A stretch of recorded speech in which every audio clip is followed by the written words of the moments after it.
Wiki. Hey, everybody, how's it going? My name's James True. Woo-hoo! And you're not, but you're even got a cooler name, I bet. How's it going, everybody? I guess that was a little bit loud. But hey, it's better than being muted, am I right? Welcome to Friday, September 20th, 2024. We have so much going on. There are so many things in the air. I cannot stop researching, reading, drinking information, all that good stuff. And you guys make it possible. So I want to thank you again for making this possible. Some of you are not making it possible. Some of you, frankly, are kind of freeloading a little bit. And that's okay, too. But, man, if we had a little bit more juice in the airship, some good things would be. I'm just saying. I've been going every day for the last 2 weeks, 5 days a week, I should say, 55. 5 days a week, 5 o'clock to a time. That's Eastern time for those of you still in society. And 55 minutes. I'm not saying I'm going to stick to that. It's just something I wanted to try. It's been a little bit grueling. But I think it's only grueling because I'm kind of getting back into shape. Really in every way. But at least in the whole, hey, let's do a show thing. So, yeah, let me know if you got any comments about that. Is it too much? Is it not enough? All the other stuff. It's fun trying different things. And today may be a different thing. I do not know if I'm going to be able to get all this in 55 minutes. In fact, I should stop talking about it and just get on with it. But good to see you guys. Audio is good. Thank you, Stretch. Twin Towers. Yeah, AT&T. Twin Towers. You're going to find out. Am I being detained? I gave this stream not too long ago, but I want to pick up real quick. So in 1815, Nathan Meyer Rothschild, founder of Oscar Mayer Wiener, but that's a whole other separate episode, laundered British government bonds with exclusive intel of Napoleon's defeat at Waterloo. You knew that. But that was 1815. This is what I wanted to put in your mind. 1815. But then in 1846, 31 years later, Moses Yale Beach convinced the leaders of 5 New York newspapers to invest in an information network for war intel. Their underground railroad of intel employed ships, telegram, horseback, and encryption to ensure that only 5 newspapers would have exclusive access to news from the Mexican-American War. And that this created the Associated Press. It did. Yeah, if you guys buy my books, I don't leave. It's okay. I appreciate you. How else am I gonna get you to join Patreon if I don't wanna? Come on, let me try a little bit of guilt. Come on, let me call you a freeloader. Come on, let me call you a freeloader. See, I'm sparkling the ones that are helping in the monthly thing, right? By calling everyone else a freeloader. Do you see how propaganda works? This is how it works. Some of you are like, that fucking guy called me a freeloader. I'm sitting here clicking his ads. Next, fucking asshole. Click next. I get it. Some of you are like, I'm going to watch the ad. I love this guy. I'm going to sit here and watch this ad. Oh my God, what are they doing? Sparky's a dog and they've humanized the dog and he has taste buds of a human. And you're going to watch that. Then you're going to watch an ad for Prilosec OTC. Yeah. You're going to be like, oh, Prilosec OTC. Gee, there's something that'll give me diarrhea, dry eyes, runny mouth, slippery nose, right? Right? It's you guys, you're doing your part. I know. You're doing your part. I'll get back to it. Thank you very much. You're watching James True. You're watching James True Live. So, 1815, Rothschild establishes that information is valuable. You get it. But then in 1846, the same thing happened in America. I covered a lot of this in the Gangs of New York stream. If you want to just hear more in depth about this history, it's a really interesting story. In 1859, Paul Julius Reuter opened the Newswire agency in London. Right? In 1851. So you have 46, 5 years later, Reuters opens in London. Keep in mind that Reuters and AP are pretty much responsible for every story that, if not you've seen, because things have definitely changed over the internet, but at least your parents or the people that taught you saw. Literally every single piece of information came over those 2 wires. And in my mind, the fact that those 2 wires were exclusive and that we don't talk about that in a lot of history is a pretty big thing to me. So that was in 1851, the second wire. And just to kind of, that same year, the New York Times was born, in the sense of they went 6 days a week. And then 3 years later, war breaks out, of course, and the paper goes 7 days a week. Just a few months later, just to tell you an idea of the idea of a newspaper succeeding was going to be, our propaganda is newer than your propaganda. And so the Herald ended up losing out to the Times because the Times had established this underground information wire network. Arctic, famous ship that sunk. A lot of weird things about the Arctic I won't go into, but I'll just quickly say, for whatever reason, it was working like super extra overtime, like steaming faster than it was even rated to go, and more importantly, steaming more frequently than it was meaning to go. And it turns out that once this thing sank, a whole bunch of things kind of opened up. And I think the first Civil War is probably tracks back a little bit to the people that were on this ship. But there's actually more juicy stuff than just that. That same year, keep in mind, this is 1854. 5 years later, Major Robert Anderson commanded the surrender of Fort Sumter, North Carolina. Anderson arrived in New York as a rallying figure carrying the 33-star flag that flown above the fort. Major Robert Anderson commanded Fort Sumter after 33 hours of bombardment, which he had set the fort aflame. Anderson agreed to evacuation terms and lowered the Stars and Stripes on Tax Day, or April 14th, I should say, 1861. And on the right, you're seeing the 33-starred flag that rose then. And just to speed this along, I'm suggesting to you, I talked about this a lot in the last stream, but I'm suggesting to you that Major Robert Anderson actually threw this war on purpose, that he went down to this place and purposely saw to the surrender of Fort Sumter by helping people who wanted to revolt set the place on fire.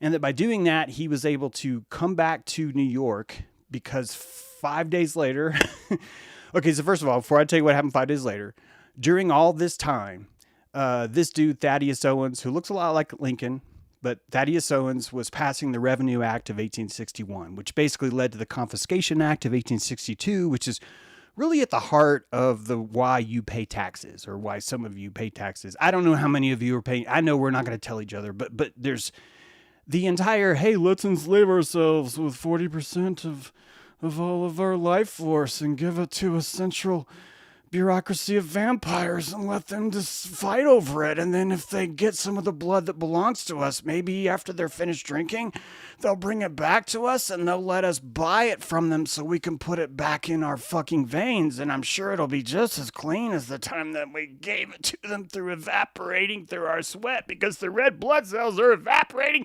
And that's how you sacrifice blood. You sacrifice blood with your labor. With your labor. And we were raised by people that are like, 40% of our labor needs to go to this fucker. This fucker right here. Look at his face. He's grumpy. He's like, give me 40% of your labor. And we did. We fucking did. We fucking did. And you know why we did? We did because we had these guys. We had the biggest party ever. What did I tell you 5 days later? Look, April 20th. April 20th, 1861. Let's go back, see if James got it right. April 14th, 1861. James, you lied. It was 6 days. Okay. 6 days later, right? What happens? Major Robert Anderson set Fort Sumter on fire. 6 days later, shows up to the largest party America has ever seen. The Woodstock of 1861, ladies and gentlemen. 150 years ago today, the largest group of Americans ever gathered in one place up to that time, filling the streets around Union Square in support of the Union cause. Do you know why they had the Union cause? Because this man came in and told you the perils of how him and all his men who were perfectly fine. He's like, me and my men who miraculously didn't suffer a scratch were brutally attacked by the racist Confederate underlords. We call them underlords.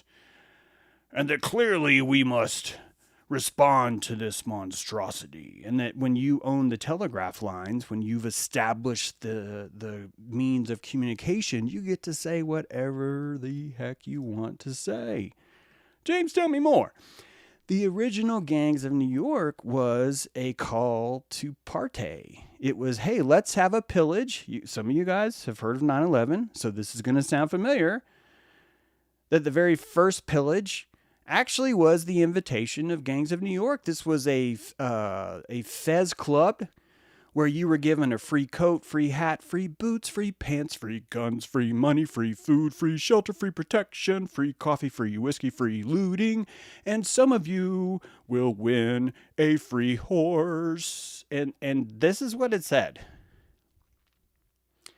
It said, dude, come to our rally.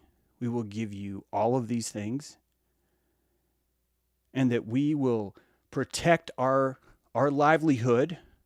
We will protect what is precious to us from the evil, sacred, racial Confederacy that miraculously returned our war hero completely unharmed after he burnt down Fort Sumter and left with all of his men, and none of them were harmed. Clearly, these people are evil. Clearly, this is the worst thing ever. And we get free hat. And we get a free coat. And the ladies are looking at us going, oh my God, that guy's got a gun. And he's got pants. And back then, if you had a gun and you had pants, man, you are getting laid. You are freaking on top of it. If you have cuffs, if you've hemmed your pants, you're just like, man, I am fucking hemming my pants, hemming and hawing. You were on top of it. And so the idea of just simply open up a Walmart and saying, hey, all you got to do is come muster. And then as long as you bring your gun, then we're going to take you on a little trip later and we're going to convince you to shoot people. And anyone who's not wearing the same shirt as you is going to die.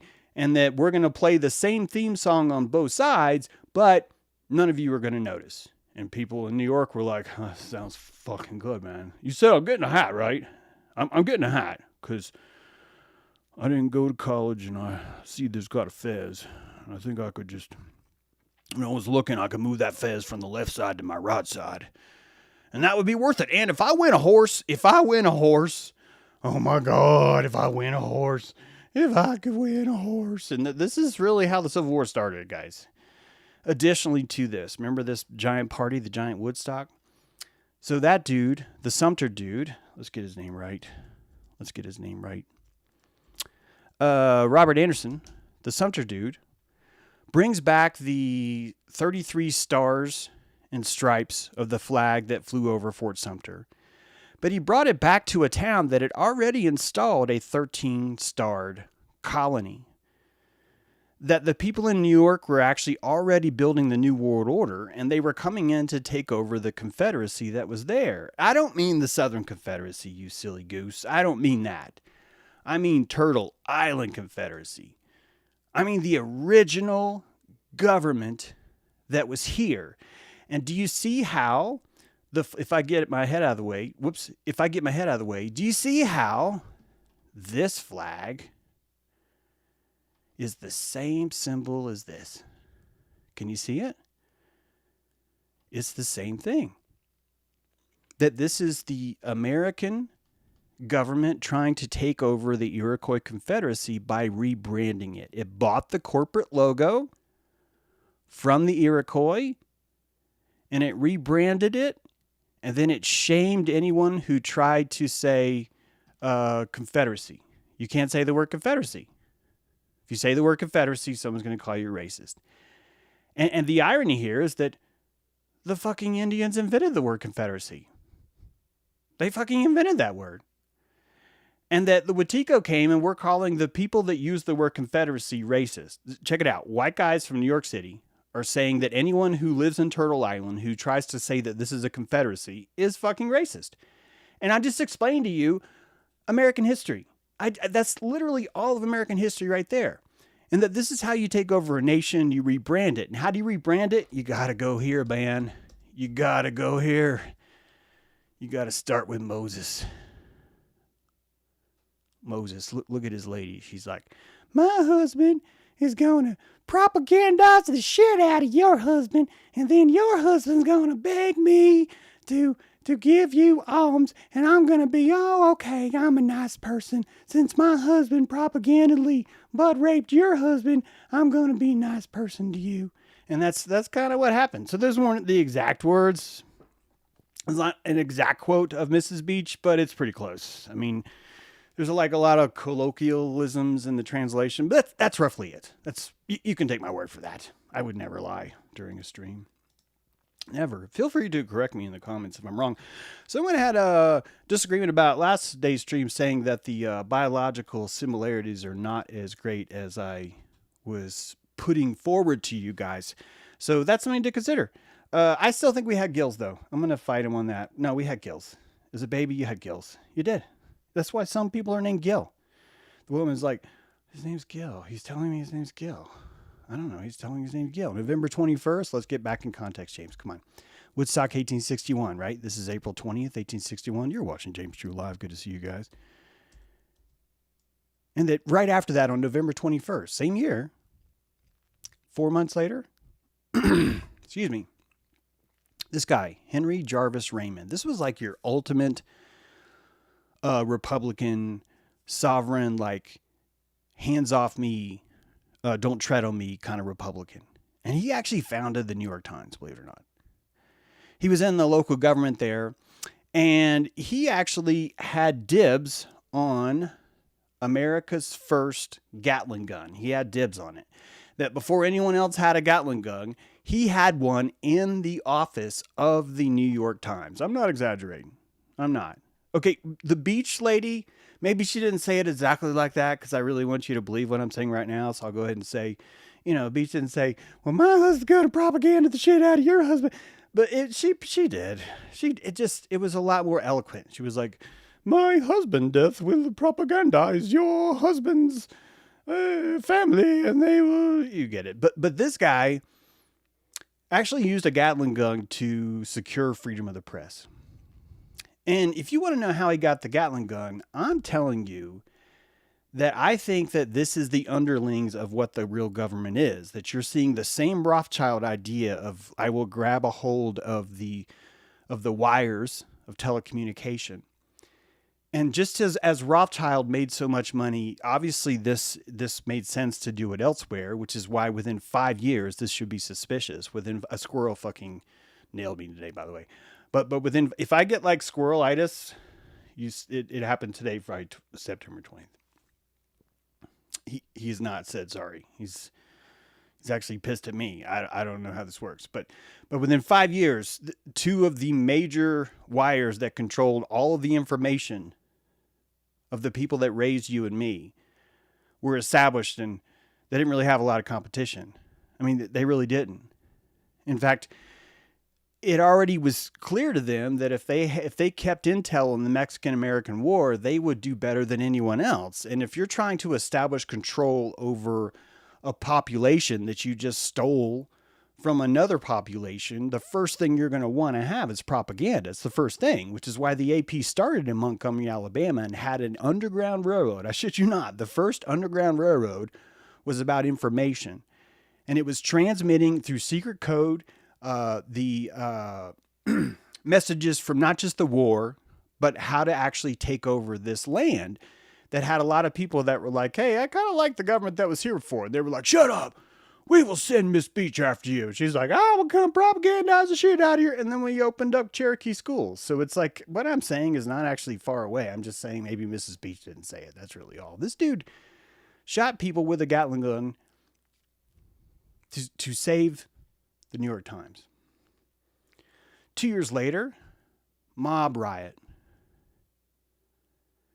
Why? Because New York said, oh, we need to draft you. We need all you fucks to get a free hat. Because, you know why? Because the fucking Iroquois Confederacy isn't going down as quick as we want. It turns out there's these real pain in the asses down in Tennessee, in northern Georgia, called the Cherokee, but they weren't called the Cherokee then. But there was just a bunch of insurgents living in the woods.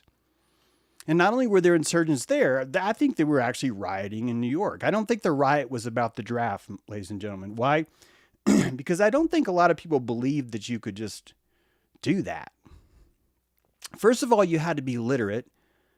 Then you had to find a newspaper. Then after you found the newspaper, you had to read it. Then you had to have a neocortex that was like worried. Like for you to be responding to threats that involve the future requires you to be kind of smart. You have to be kind of consciously lit. And a lot of these people were just coming out of slavery. I'm talking about just in their thoughts. Most of America was founded by anyone who the queen was like, look, let's take the lowest level of people we can, put them on a boat and send them over here. Let's find the ones that are least fitting into our society. Yeah, there's a lot of like upper echelon settlements too, but most of it's just like prison people coming over here to develop the infrastructure that could be come in and taken over later. And then that's what happened during the Civil War. So during these riots, really what you're looking at is the true can we save the Confederacy was happening on this day, July 13th, 1863. And the answer is no, you can't.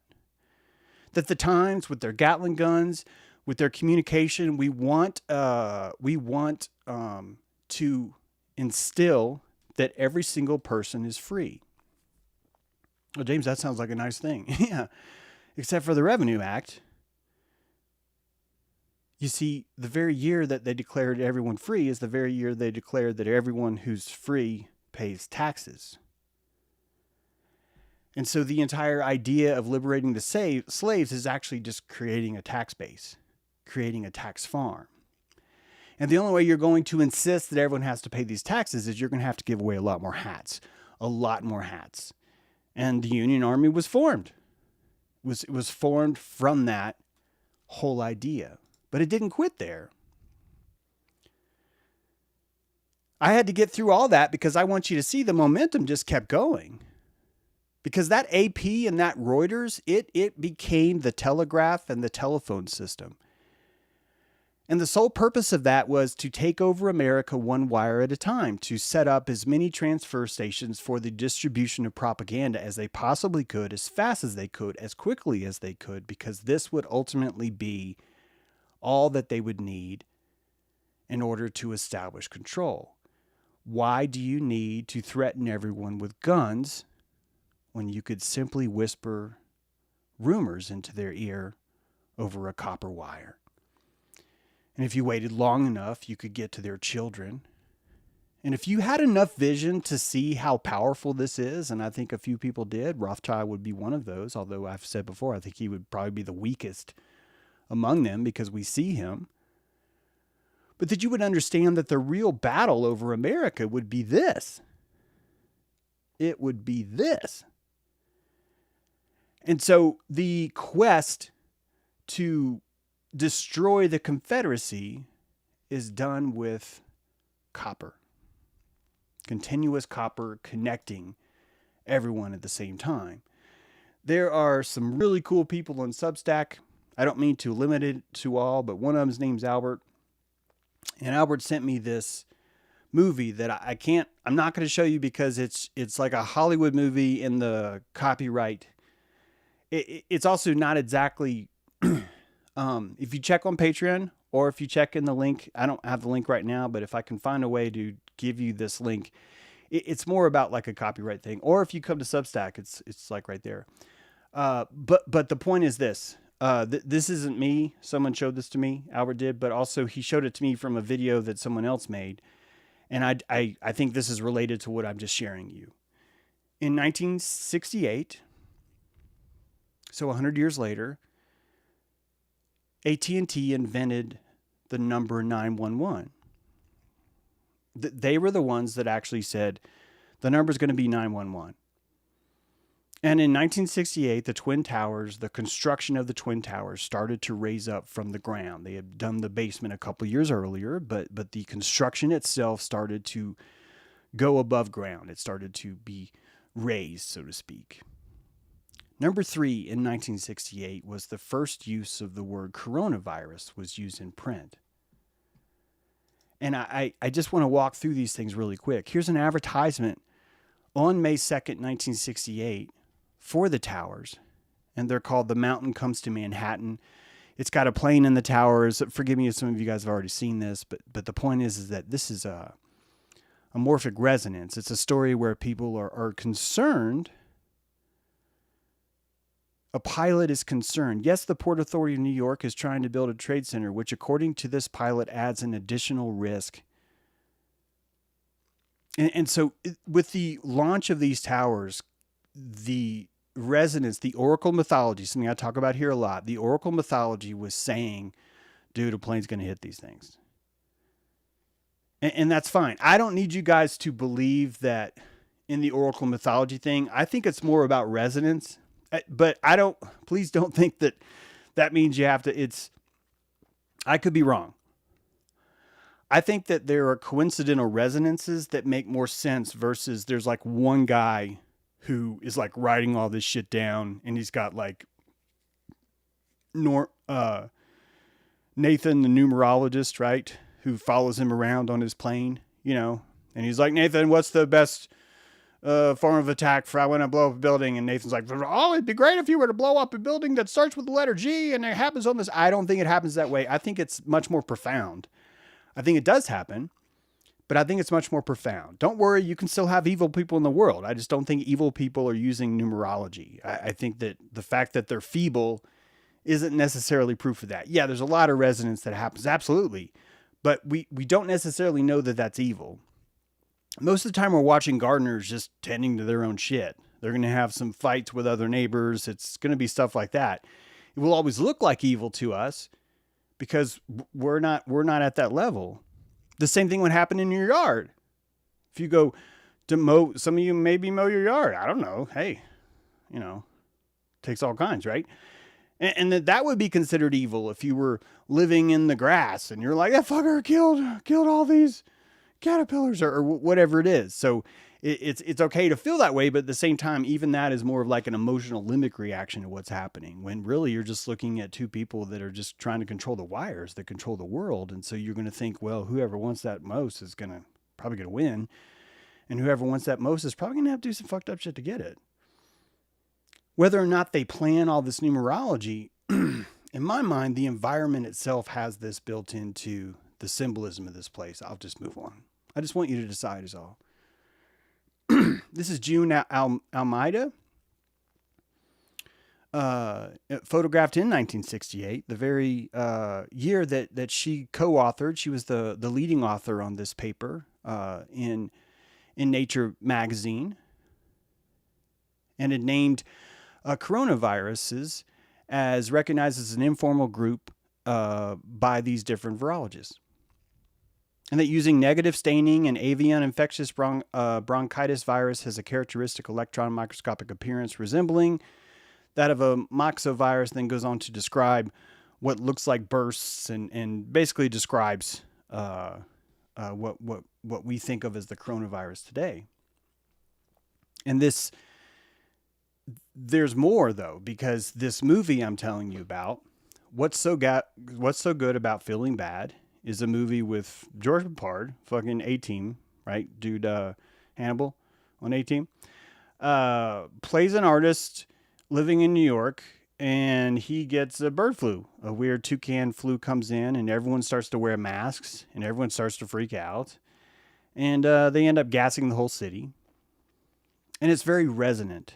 It's very resonant about what's happening right now. It's very resonant. And that's all I want you to know is about the resonance. I don't need you to decide which is which. You can decide. Let me know in the comments. I mean, it's fine. I'm just saying that, as I said before, the vertical climb began of the Twin Towers in 1968. I just wanted you to be able to see that yourself. During this time, Bell Systems had a Luciferian logo. It was this guy. It was much more honest then. It was, look, we want to conquer the world with our wires. And during the Bell System long history, AT&T was at that time the world's largest telephone company, the world's largest cable television operator, and a regulated monopoly. At its peak in the 50s and 60s, it employed 1 million people. Its revenue ranged between $3 billion in 1950 to $12 billion in 1966.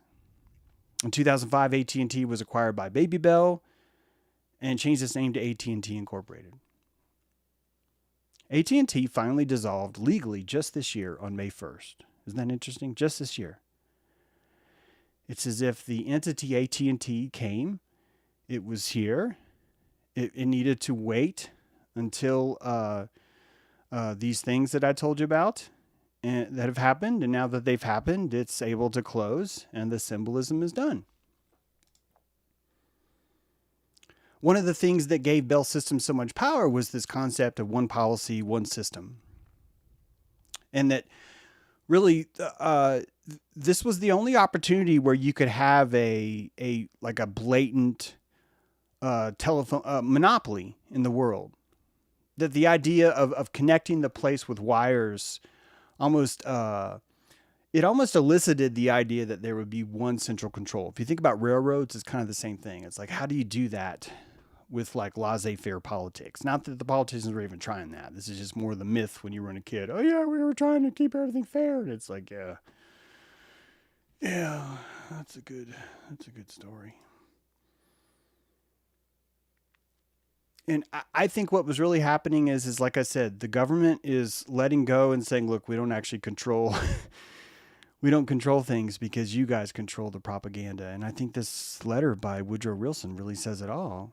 It gave the government everything. Woodrow Wilson claimed that the Interstate Commerce Commission, this was the idea of breaking up this single monopoly, and that it was done voluntarily. Think about it. The company that controlled every single form of communication, Woodrow Wilson is praising because they voluntarily gave up all that power and gave the president more than they could have even hoped for had they taken him to court. And here's the letter. Dear Mr. Attorney General, thank you for letting me see the letter from the American Telephone Telegraph Company. It is gratifying that the company should thus volunteer to adjust its business to the conditions of competition. I gain the impression more and more from week to week that the businessmen of the country are sincerely desirous of conforming with the law, and it is gratifying indeed to have occasion, as in this instance, to deal with them in complete frankness and to be able to show them that all that we desire is an opportunity to cooperate with them. The President of the United States is suggesting that all he wants them to know is that he, as the president, has a desire to cooperate with them. So long as we are dealt with in this spirit, we can help to build up the business our country upon sound and permanent lines. Cordially and sincerely yours, Woodrow Wilson. And so the government falls to the media, to the company that controls all the data. And in order for the hidden hand to become the hidden hand, Ma Bell has to break up. It has to be busted. And so the slaughter of Ma Bell is carried out on the media. And strikes ensue. And all of the bad press that you see, I think, was personally inserted to allow the embedding of this deeper form of government to set hold.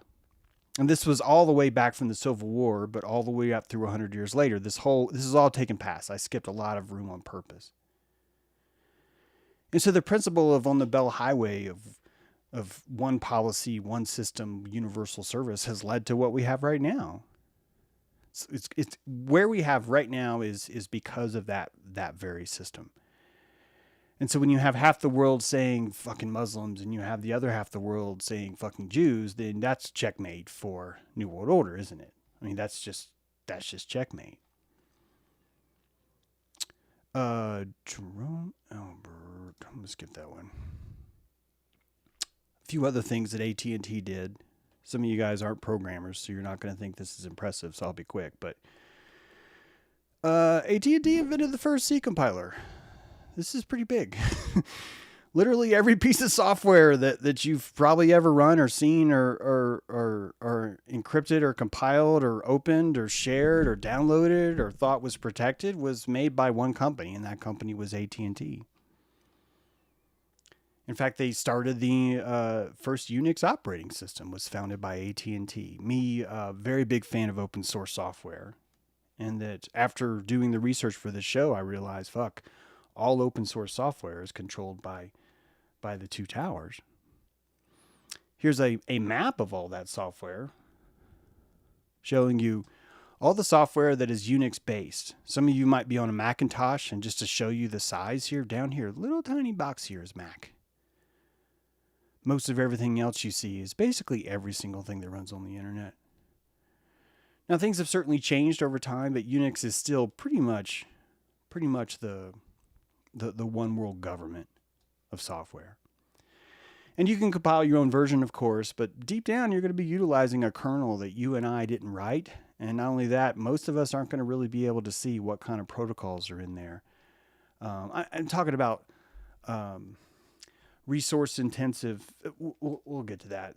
There's too much to go over with the software side, but in Nashville, some of you might have heard of the Batman building. And the Batman building is the AT&T building. And the AT&T building in Nashville, this is the tallest skyscraper in Nashville, has two towers on top of it. And so the T and the T are kind of there. You have an alpha tower and you have another tower that's not alpha. That the AT and the T is the two towers.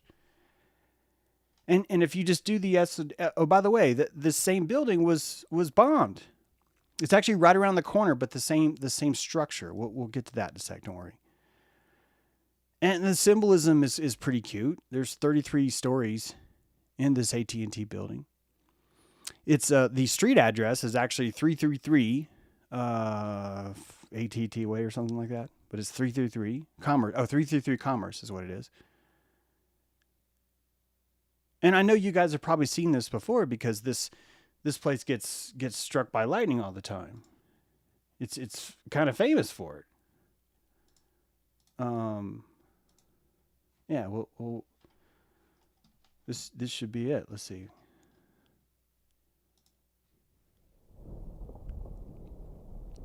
You're watching James Drew Live.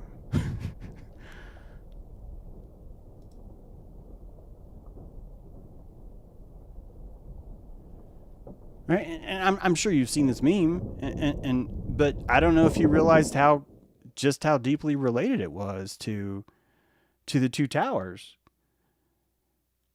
And symbolically, this is quite a hey, look at me.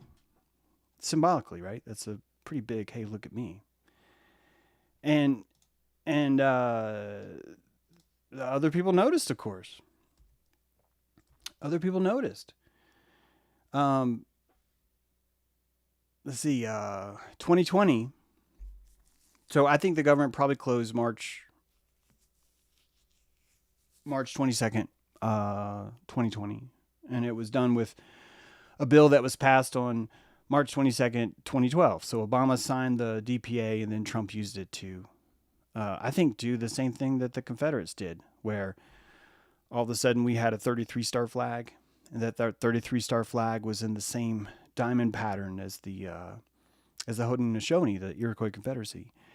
And that just happened again on 3/22/2020, but instead we installed this fifth arm of government, the Department of Public Health or Safety, or you could call that the fourth arm of government if you want. And then the fifth arm of government is this Department of Clean Energy, and that just like you were promised rights back when Thaddeus Stevens was saying, hey, we're going to have to confiscate your revenue, but we're doing it because we're going to free all of you. That's literally what came out of his mouth. Hey, we're going to free all these people by making everyone pay taxes. That the same thing's going to happen with, we're going to free you with universal basic income, hospice care. I'm sorry, health care. Sorry, got to get the words right. It's not hospice care, James. It's healthcare and clean energy. That those things will be the same things that are utilized when you believe that, oh, well, we have to pay for these New Yorkers who want free hats and free guns to go down and kill natives because the natives are racist. That exact same thinking is just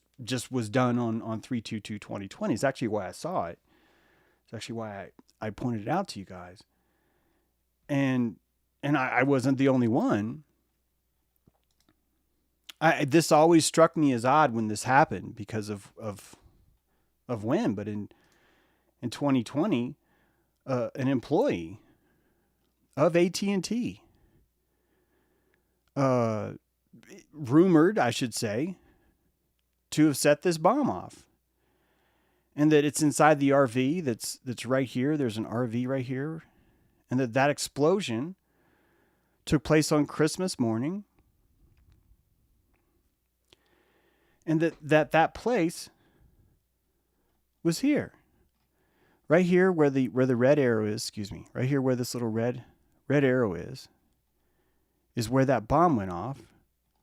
But then, if I can scroll, here's the AT&T Towers building. You see? So the bomb went off here, but the two towers was right here. And that guy, like I said, he was an employee of AT&T. And that turned out to be a pretty big node of communication. I think that's why he chose that one. By the way, he drove in with an RV that had a broadcast speaker of a woman's voice, a computerized woman's voice saying, evacuate, evacuate. There's a bomb, evacuate, evacuate. It was done at such a time, at such a day where, I'm not trying to justify this. I just want you to understand the psyche. This guy actually wasn't trying to kill people. He picked the one time when he could do it, when it would least, and that's even if he did it. I don't know what happened, because I think that if you were trying to stop the government from signing us our country away on 3/22/2020, and you were just, it could just be we're just watching pirates do what pirates do. I think there's a lot to this. If you want to look at Parkland, if you want to look at this guy, you're going to see the same thing. Both cases, someone called the FBI and says, hey man, I think there's a guy about to set a bomb off.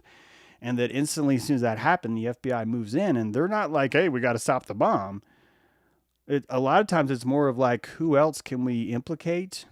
How do we convict him if he doesn't actually blow up the bomb? That all these things have been seen. We know this through prior ops that these have been true. So when I look at an event such as Parkland and I see that, well, why the fuck was Secret Service there? And then I found out later, like a year later, that there was a call about him, that I just more think it's about, oh, we must swoop in. Federal government doesn't waste resources. I'm talking about the pros, the professionals don't waste resources. And having a school shooter is a viable resource. You can sell that. You can sell that technology to someone. Someone will buy. What do you mean you got it? Yeah, I got a shooter. He told me he's going to call. And I think we could send him a text message. Yeah, I think we could send him a text message. And I think just a text message, if it's like a random text message from, I don't know, call him 810. He'll just put it together. He'll just finish it up and put it together. And that's what the AT&T guy was doing. Why would you fucking design a building that looks like the Bat Building? Why would you design a building that's always hit by lightning because it's the tallest thing in the world? Why would you give it so much 33 symbolism? Unless you maybe were hoping something like this would happen. We know how people behave. The guy that set this bomb off isn't exactly like unique, or at least we think he's not. So what happens? You ring the bell. If you do it between two towers, you end up with a one world order. Look, you ring bell, smoke between two towers, one world order. You see the T in the T now? One of the globes is Earth. The other globe is Moon. One of the towers is Joaquin. The other globe is Boaz. Here's two towers. One's the Alpha Tower. So Alpha T and T. That's Joaquin and Boaz. I can't believe I never saw it before. If you guys think I'm reaching, let me know. I think that if you consider that this is Bell Labs and you consider just how far this went back, I think this is clearly a sign of, yeah, this would be how they would operate. It still is. Because these people own the world. They own the world because they own the wires that touch the world to the world. And you might think Google owns more of this. No, it's actually not Google. Google owns a lot, but it's not all of them. I gave a stream where I kind of talked about this 9/11 resonance, but just real quick, the DNA is 10 based. It has a 10 windings. And if you wanted to resonate 10, you would want to hit 9 and 11 on both sides. And if you are a resident magician, and I think these people are, because I think that's really the only magic we can talk about, is resonance magic.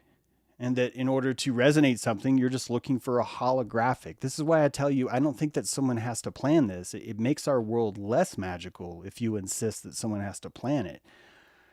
I think it's more about intuitively trusting your sixth sense. This thing we were talking about, the ancient pathways are there, that blind sights hurt if you do not have enough confidence in that. And that simply you just notice where the resonance is, and then you just check a few coincidences, and then you're sort of like, oh, there's a lot's going to go on during this day. And so you're able to predict things that way. What is happening in the world right now? Lebanon. Battery, high explosives placed in what we're calling a pager. Pagers being set off. And one thing for sure is we know it's Israel. Everyone knows it's Israel. And every single thing that's ever happening bad right now is Israel's fault. Some of you guys remember my stream where I said Macron is sucking on purpose. And I laid out for you why he's sucking on purpose. There's no water in the fountains. It's just like a giant mosh pit of just bullshit, of just total hell in France. And he's doing that on purpose, and Israel's doing the same. And I've told you guys before, but just to repeat, I think that Israel is purposely trying to look as bad as they can because they're going to the One World Court. And the One World Court is going to punish Israel. And in order to punish Israel, they are going to give you what I just told you about. Universal basic income, free public free public health care, and what we'll call green energy, which is, you got green? Then I will give you energy, right? So it's Thaddeus Stevens all over again. Thank you for watching, James True. And if you want to know who these really are, it's just, this isn't Rockefeller. It's the dude who owns Vanguard, or the founder of Vanguard. It seems like Robert Kogel or some shit like that. He's just got the same Rockefeller look in his face, right? Like, I will give me your blood. And, I don't need to tell you this, but, Vanguard and BlackRock own a lot of shit. They own a lot of shit. I think it's a coincidence they happen to own pharmaceutical companies, personally. I think that's just I think conspiracy theorists are kind of reaching there. Why would an all-powerful government trying to establish a World Health Organization to insist that all of you have a right to universal health care as long as you conform to a vaccine schedule? Why would they use that to take advantage of people? Like, it's so silly. Conspiracy theorists just crack me up. My God, those guys. So Israel's praying to God right now because that's the whole point, right? Earlier this year, who'd they pick? They picked South Africa. Think about this. They picked South Africa. They let South Africa say, we accuse you, j'accuse, say South Africa. And it's not going away, right? It's building up. This happened in January. What's happened since? Israel's gotten worse. It's gotten worse, not better, right? You're being played, my friends. This is a stage. You're being played. You are being played. Look at the press coming out. Guys, look at the pictures, because you understand the people who get to publish the pictures are the ones that get to tell the story. And the story is going to be, most of the people are only going to see pictures anyway. They're not going to read the story, let's be honest, right? So you know this is coming. Like, you know how that's working. Top World Court says Israel occupation is illegal. So you got to suck for this to work. The UN has to suck. The UN has to be helpless. This is the key. The UN has to be helpless. And that the UN's going to say, oh, our hands are tied. Oh, if only I could. Oh, I'm China, the most powerful nation in the world. If only I could free my hand. But I can't. Oh, no, we need a one world government. Oh, no. Don't make us start a one world government, is what they say. And it kind of happens. Let's take a little breather.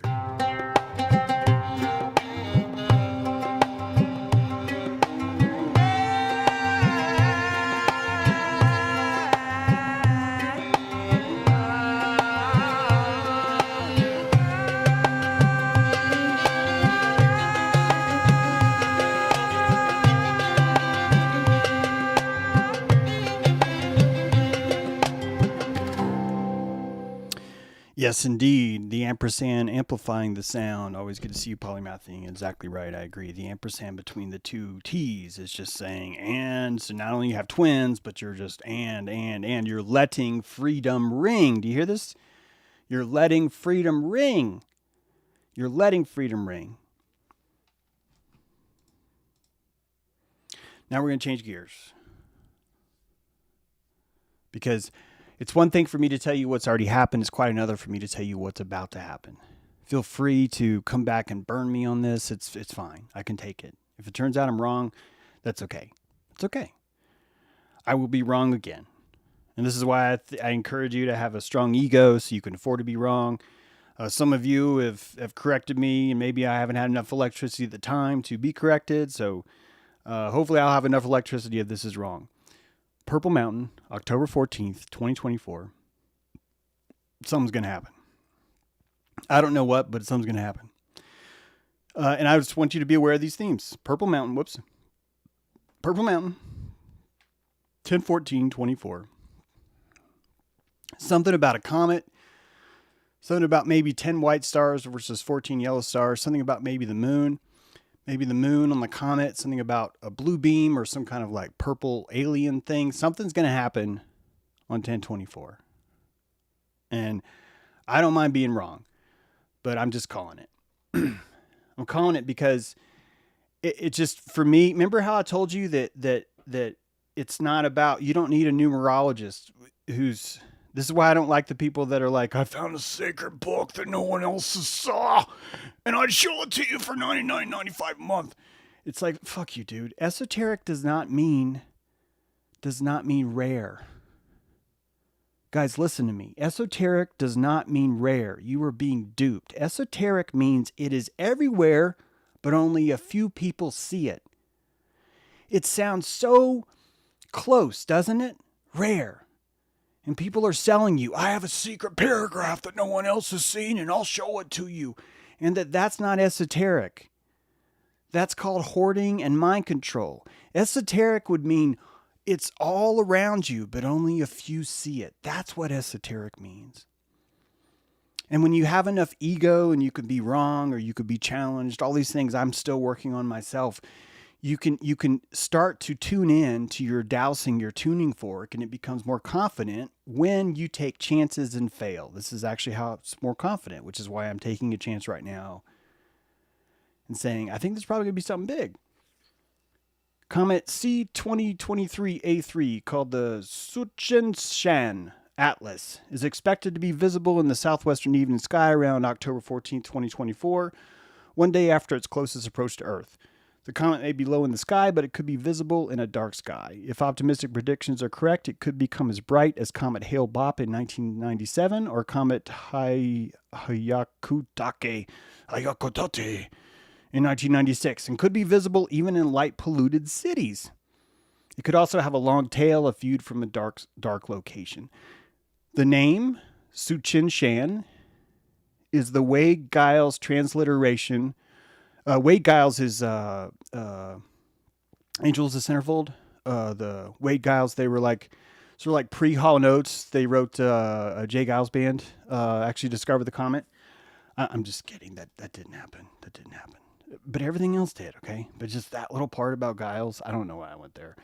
But that Giles transliteration corresponds to the Pinyin Zijinshan, which is Mandarin Chinese for Purple Mountain. For Purple Mountain's majesties. And that you see the path of this comet coming in with the tail. It'll be right between Corona. Here's the gauntlet, by the way, I was telling you guys about. If you look at Corona, you'll notice it's a gauntlet. Native American term for you run through the gauntlet, and if you survive, if you come out the other side, right? See, guys, you can interpret these things as horrible, or you can interpret these things as like massively up-leveling. You get to choose. I don't gain anything by recruiting you to think positively. I just simply see a lot of people suffer, and I'm like, hey, if you took your back and just went just like that, maybe you'd see something different. I don't even need everyone to get on board.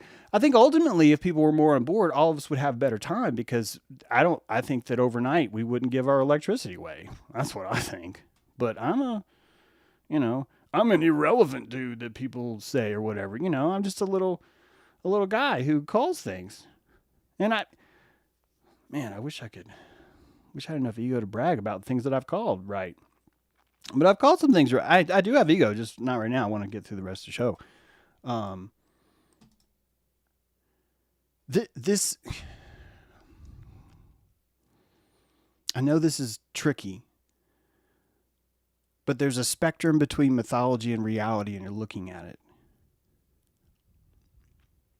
And when you start to unravel what's really happening around you, the symbolism, it's just scaffolding.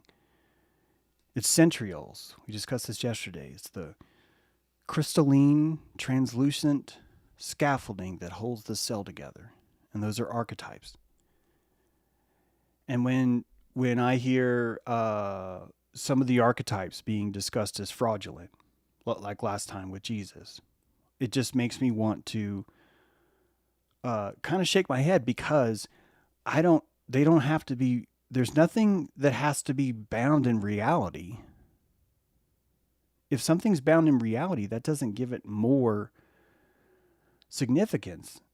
I know that you think it does, but it's just when you really start to unwrap what reality is, it's a majority rule. Who had the first wire and gets to declare the propaganda, and who gets to challenge the propaganda, and more importantly, who gets to defend the propaganda. And ultimately, over academia, that's really what it is. We'll be going a lot more into the Christ. I think we need to start over with that. So I think maybe next time we'll go into that. It's a very powerful archetype that goes a long way back. If I had more time, I'd do it now, but this is probably a good time to close it. So I want to thank you for being on James Drew. Running a little bit late today. Encourage you again to join Patreon if you want. And yeah, thanks for stopping by. Let me know what you think in the comments. Let me know what you think about predictions. If you have any more data for me, please let me know. Encourage you to follow me on Substack because